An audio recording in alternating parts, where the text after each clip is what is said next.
तो स्वागत है आपका मैक की एक और नई क्लास में। जिस क्लास का आज टॉपिक है जो है तो राजस्थान है। राजस्थान के बारे में आज हम बात करेंगे। तो चलिए वीडियो को स्टार्ट करते हैं बिना किसी देरी के।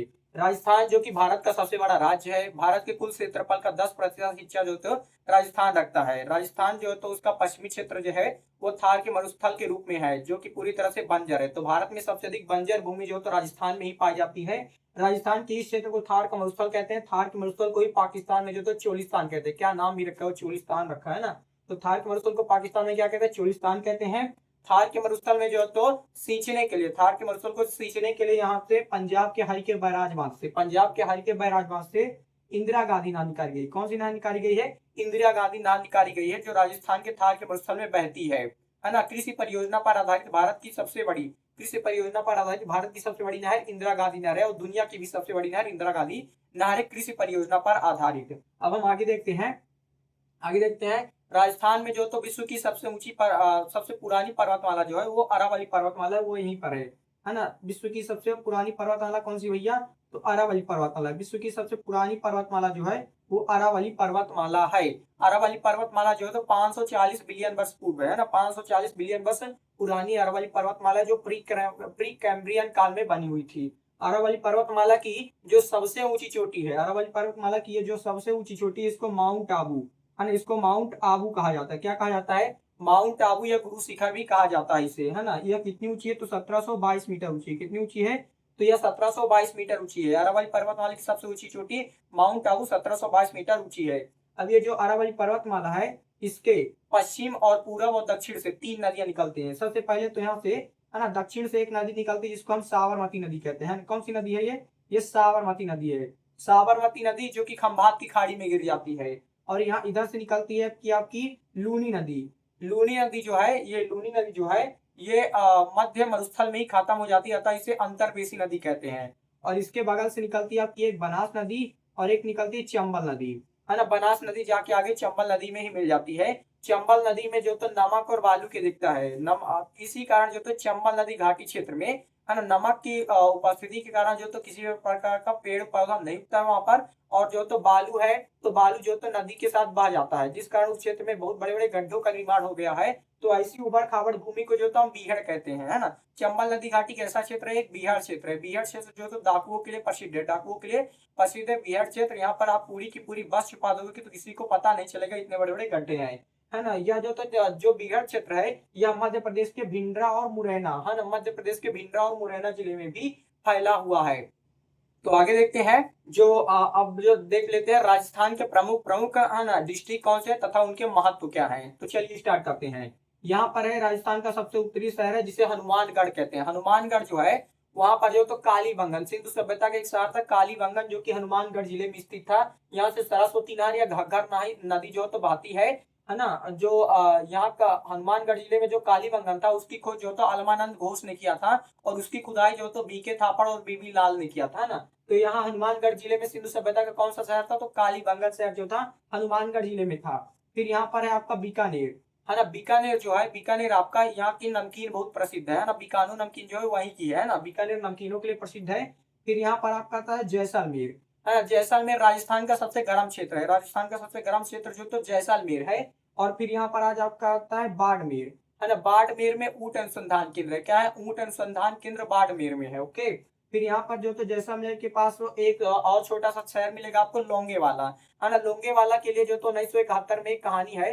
जब 1971 में भारत और पाकिस्तान के मध्य जो तो बांग्लादेश को लेकर युद्ध हो रहा था ना, बांग्लादेश को लेकर युद्ध हो रहा था, तो भारत की जो सारी सेना थी, जो भारत की पूरी सेना थी, है ना, वो जो तो है ना इस तरफ पूर्वी छोर में जो तो अपना पूरी मूवमेंट दे रही थी, है ना। भारत की जो सारी सेना जो पूर्वी छोर में थी, और पश्चिमी छोर में उतनी ज्यादा जो तो सिक्योरिटी नहीं थी, है ना।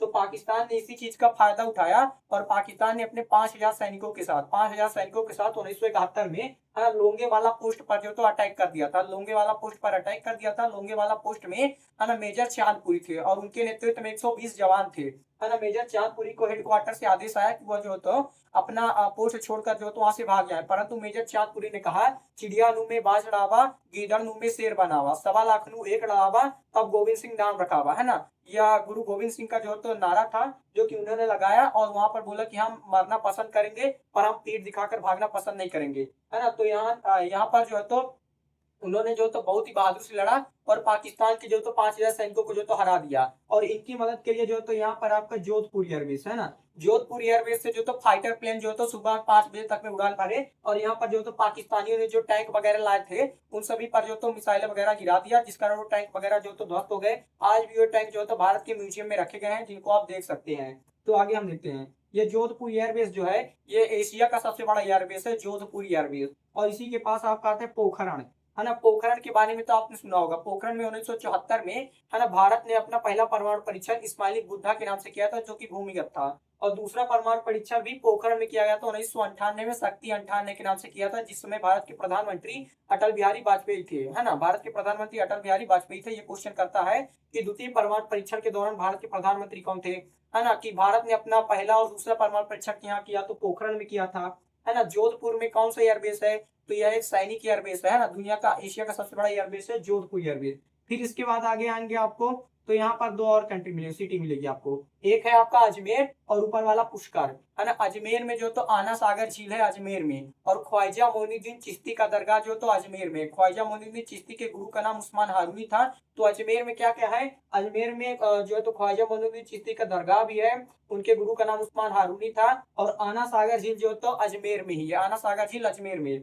और पुष्कर, पुष्कर में जो तो ऊंटों का मेला लगता है पूरे भारत में, है ना। पूरे भारत में एक जगह ऊंटों का मेला जो है तो पुष्कर में लगता है। और पुष्कर में ही जो तो ब्रह्मा जी का मंदिर एक है ना। पुष्कर में ब्रह्मा जी का मंदिर है, जो पूरे दुनिया में एक लौता मंदिर है ना। ब्रह्मा जी का मंदिर एक लौता पुष्कर में ही आपको देखने को मिलेगा। फिर इधर आ जाते हैं आपके, फिर इधर है आपका जयपुर, है ना। जो जयपुर है वो राजस्थान की जो राजधानी है वो जयपुर है। राजस्थान की राजधानी जयपुर है, जिसको जिसको पिंक सिटी कहते हैं ना, pink city of India. Rajasthan को, जयपुर को क्या कहते हैं, पिंक सिटी कहते हैं ना, पिंक सिटी कहते हैं। राजस्थान को, जयपुर को क्या कहते हैं, पिंक सिटी ऑफ इंडिया कहते हैं। और जयपुर में ही हवा महल है। कौन सा महल है, हवा महल, है ना। हवा महल कहाँ है भैया, जयपुर में है। हवा महल कहाँ है, जयपुर में है, ठीक है। ये हवा में बना नहीं है, बस उसका नाम है हवा महल, क्योंकि उसमें चारों तरफ से हवा आती तो हवा महल नाम रख दिया, है ना। तो यहाँ पर जो तो जयपुर हो गया। अब जयपुर के जो ऊपर यहाँ पर आमेर है।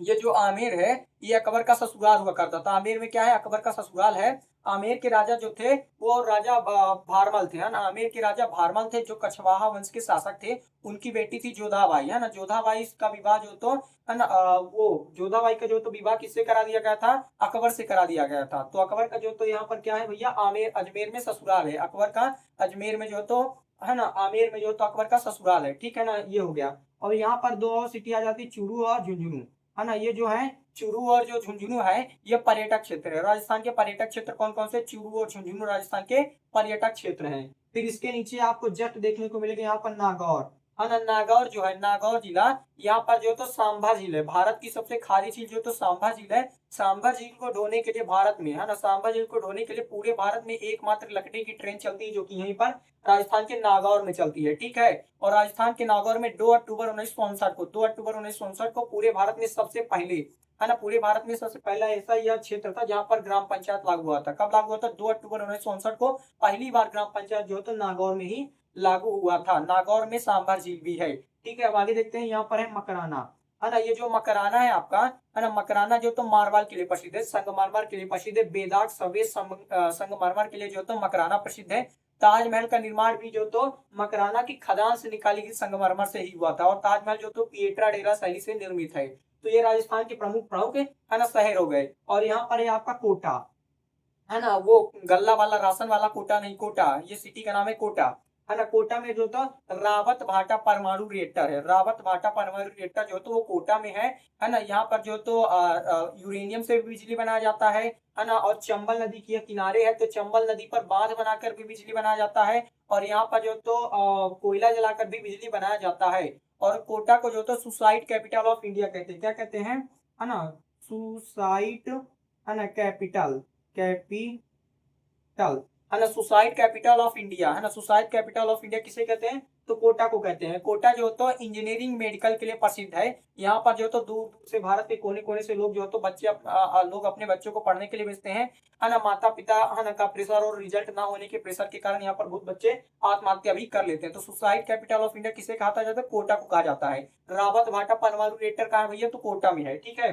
फिर यहाँ पर आपको मिल जाएगा, यहाँ पर आपका चित्तौड़गढ़ मिल जाएगा। रानी पद्मावती जो थी वो चित्तौड़गढ़ की रानी थी, है ना। तो चित्तौड़गढ़ यहाँ पर मिल जाएगा आपको। और यहाँ पर आपको मिल जाएगा उदयपुर, है ना। उदयपुर को जो तो झीलों का नगरी कहा जाता है। झीलों का नगरी किसे कहते हैं? उदयपुर को कहते हैं। झीलों का नगरी उदयपुर को, है ना, कहा जाता है। तो ये सारे चीज राजस्थान के जो तो है ना, जो इम्पोर्टेंट सिटी थी वो मैंने आपको बता दी, है ना। एक बार मैं रिवीजन कर लेता हूँ ताकि आपको भूले ना हो। ये है आपका हनुमानगढ़ जिला, फिर ये बीकानेर है, ये जैसलमेर है, ये बाड़मेर है, ओके।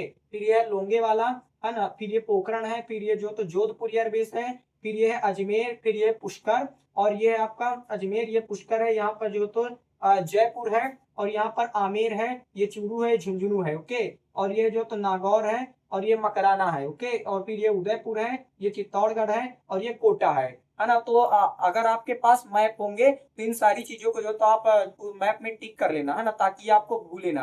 अब बात करते हैं राजस्थान के कुछ और इम्पोर्टेंट, है ना, चीजों के बारे में। राजस्थान में ये जो थार का मरुस्थल है हमारा, इसको मिटा देता हूँ पहले थोड़ा सा, है ना, ताकि यहाँ पर जो थोड़ा स्पेस वगैरह बन जाए तो आपको समझ में आए, है ना। अब ये जो हमारा थार का मरुस्थल है ये इतने में है अभी, है ना। ये जो थार का मरुस्थल है ये इतने में थार का मरुस्थल फैला हुआ है। अब जो तो जब भी इधर से हवा चलती है, जब भी थार के मरुस्थल में, है ना, पश्चिम से पूरब की ओर हवा चलती है, तो जो थार के मरुस्थल की जो बालू है वो हवा के साथ जो तो इस क्षेत्र में भी आ जाती है, इस क्षेत्र में भी अपने पाँव पसारने लगती है, और पेड़ पौधों के ऊपर जम जाती है, जिस कारण उनके पेड़ पौधों की वृद्धि रुक जाती है और वो भी मरुस्थल में बदल जाते हैं, है ना।